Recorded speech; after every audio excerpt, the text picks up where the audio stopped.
සියලු දෙනාටම ආයුෂ බොහෝ වේවා කියලා ප්‍රාර්ථනා කරනවා. 2026 අගෝස්තු මාසයේ කුම්භ ලග්න හිමි ඔබට කොහොමද සුබ අසුබ ඵල කියන තමයි අපි අද කතා කරන්නේ. ගහමාරු කීපයක් සිදු වෙන මාසයක්.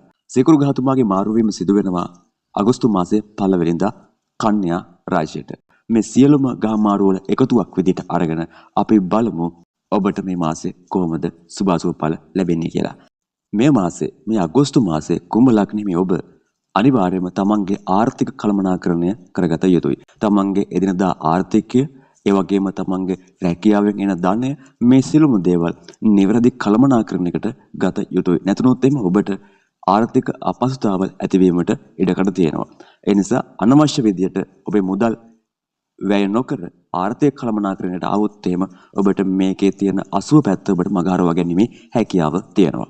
කුම්භ ලග්නෙමි ඔබ රිය ධාවනය කරන කෙනෙක් නම් රියදුරෙක් නම් මෙන්න මේ කාල සීමාවේ ඔබ රිය ධාවනය කරද්දී ටිකක් සැලකිලිමත්ව රිය ධාවනය කිරීම ඉතාමත් වැදගත් වෙනවා. වෙනදාට වඩා ටිකක් සැලකිලිමත් වෙලා වැඩ කටයුතු කිරීම ඉතාමත් වැදගත් වෙනවා. ඒ වගේම ඔබට මෙතෙක් කල් තිබෙච්ච ප්‍රශ්න ගැටලු, මානසික ගැටලු මෙන්න මේවා සියල්ල මෙන්න මේ වගේ ප්‍රශ්න ගැටලු ටිකක් ඔබට මේ මාසේ නිවැරදිව නිරවුල් කරගන්න ඔබට අවස්ථාව ලැබෙන කාල සීමාවක්. ඒවා විසඳා ගන්න ඔබට හැකියාව ලැබෙන කාල සීමාවක්. ඒ නිසා ඔබට තියෙන ප්‍රශ්න ගැටලු නිරවුල් කරගන්න ඔබ මේ මාසේ උත්සාහ ගත්තොත් ඔබට නිවැරදිව ඒ ප්‍රශ්න ගැටලු ටික නිරවුල් කරගන්න අවස්ථාව ලැබෙන කාලවකවානුවක් බවට පත් වෙනවා මේ අගෝස්තු මාසේ. ඒ වගේම තමයි හවුල් ව්‍යාපාර කටයුතු කරන කුම්භ ලග්න හිමියෙක් නම් ඔබට සාර්ථක ඵල නෙලා ගැනීමේ හැකියාව තියෙනවා.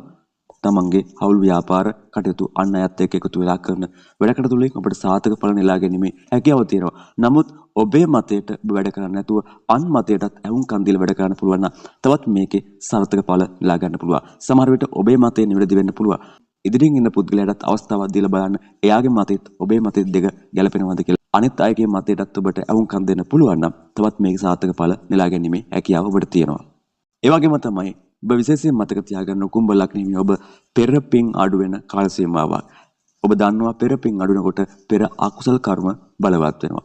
ඒ නිසා ඔබ ඉක්මනින් පින් ටිකක් කරගන්න උත්සාහ කරගත්තොත් එimhe ඔබට පෙර අකුසල කර්ම බලවත් වෙන එක නතර කරගන්න පුළුවන්. ඊටමත් ඉක්මනින් ඔබ මේ මාසේ ඔබට පිනක් කරගන්න පුළුවන් නම් ඔබට පුළුවන් ප්‍රමාණය පින් කටයුතු ටිකක් කරගන්න උත්සාහ කළොත් එimhe ඔබට අර පෙර ආත්මයේ කරපු අකුසල කර්ම බලවත් වෙන එක ඔබට නතර කරගන්න පුළුවන්. ඔබ මෙලව දැන් පින් කරන නිසා මං හිතනවා කුම්භ ලග්නෙ මෙවට මේ කරුණු කන්නට ටික අවබෝධ වෙන්න ඇති කියලා. හැමදාම සුබ ලැබෙන්නෙත් නැහැ. හැමදාම අසුබ ලැබෙන්නෙත් නැහැ. සෑම රිදී රේඛාවකම අඳුරු වලාවකුත් තියෙනවා. සෑම අඳුරු වලාවකම රිදී රේඛාවකුත් තියෙනවා.